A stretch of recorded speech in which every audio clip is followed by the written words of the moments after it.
Let's turn now to the White House, where moments ago President Joe Biden greeted Jordan's King Abdullah II.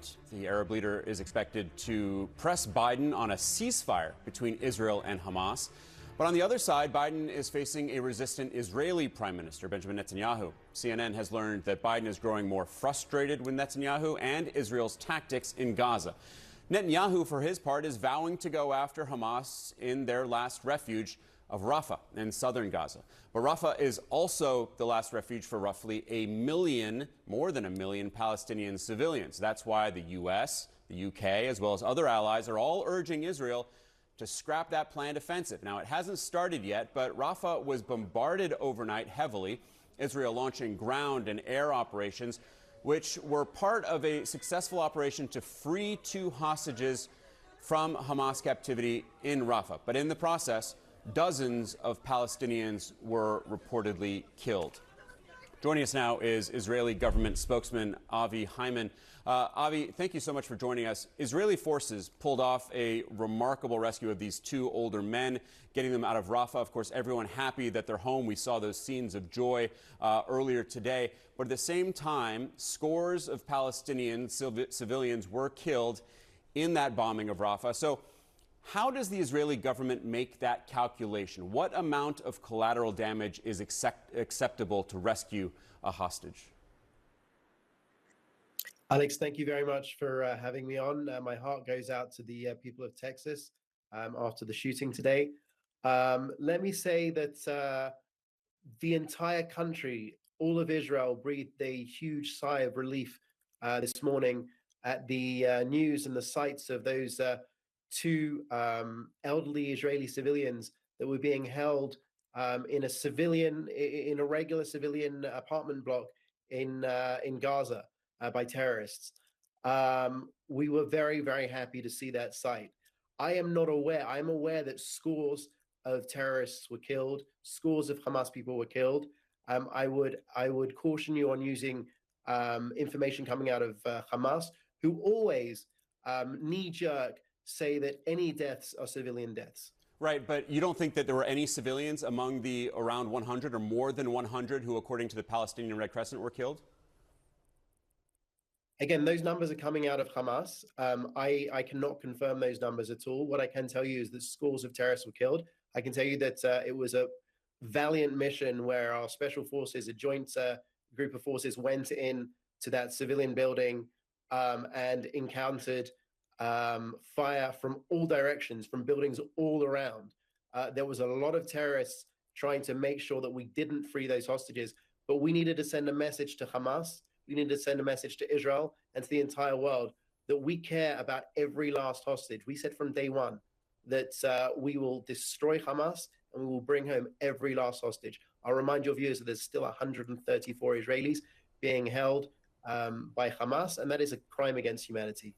But, Avi, the Prime Minister has asked for plans to get Palestinian civilians out of harm's way in Rafah. That is recognition of how incredibly densely populated that area is with displaced people. And yet the IDF carried out an extraordinary amount of bombing overnight. So back to my original question, how does the IDF make that calculation? How does the Israeli government make that calculation when clearly so many civilians are potentially in harm's way?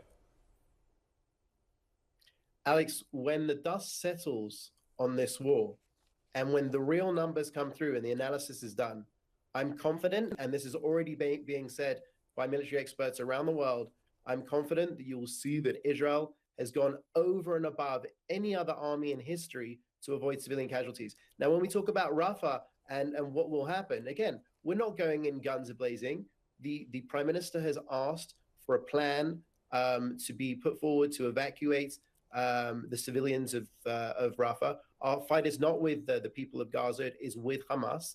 We have taken out 18 out of 24 Hamas battalions. There are 4 more in Rafah. If we don't go into Rafah, we lose the war, simple as that. It would be like saying to Winston Churchill, you know what, you're doing a good job beating the Nazis, but would you just stay away from Stuttgart or Berlin? That's absurd. We need total victory, and we will continue. We will But destroy Hamas. as far as I know, how, Avi, how can you say that Israel has gone over and above to protect civilians? We have reported in the past that areas where Israel has told Palestinian civilians to go to have then been bombarded. As far as I know, the order has not yet been issued for Gazans in Rafah to leave. And yet, Israel is carrying out an extensive bombing, which we saw last night, resulting, again, in the deaths of scores of Palestinians, possibly more than 100.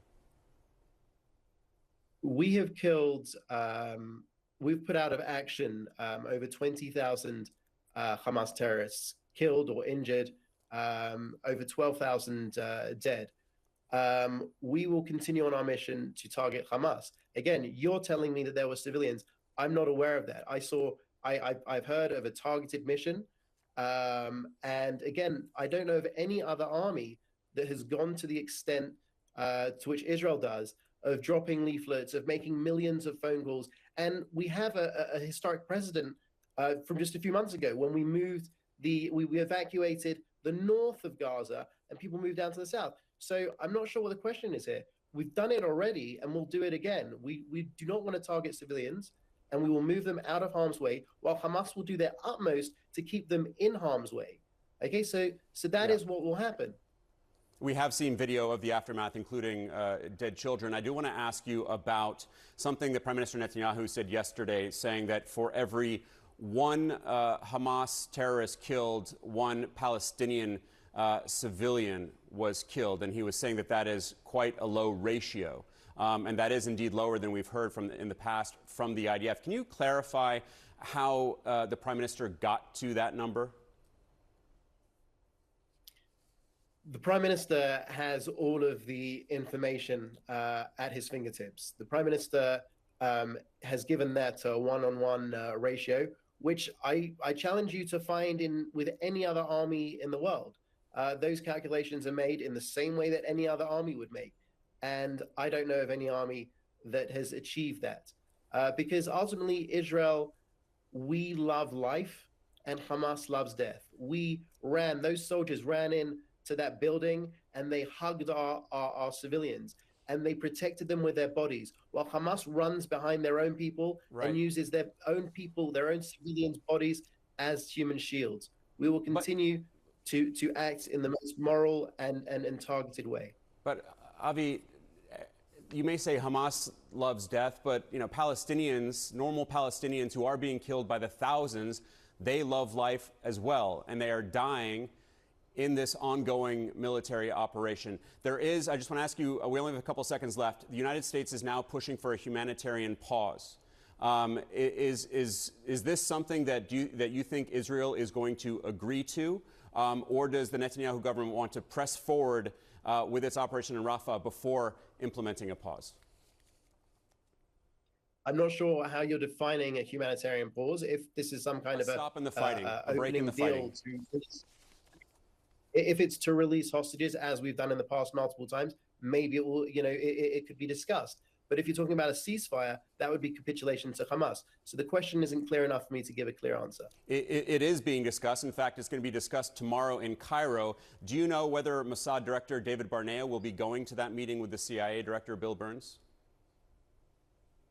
No, I can tell you that the door has been open from Israel's side throughout and will continue to be to release the hostages. It's one of the main aims of our operation is to destroy Hamas and to release the hostages. So we will work every avenue, including what you saw last night when we valiantly released those hostages, and all diplomatic channels open to us, because we want those people to be home with their family. It is a crime against humanity to take men, women, children, and babies hostage. This has to stop.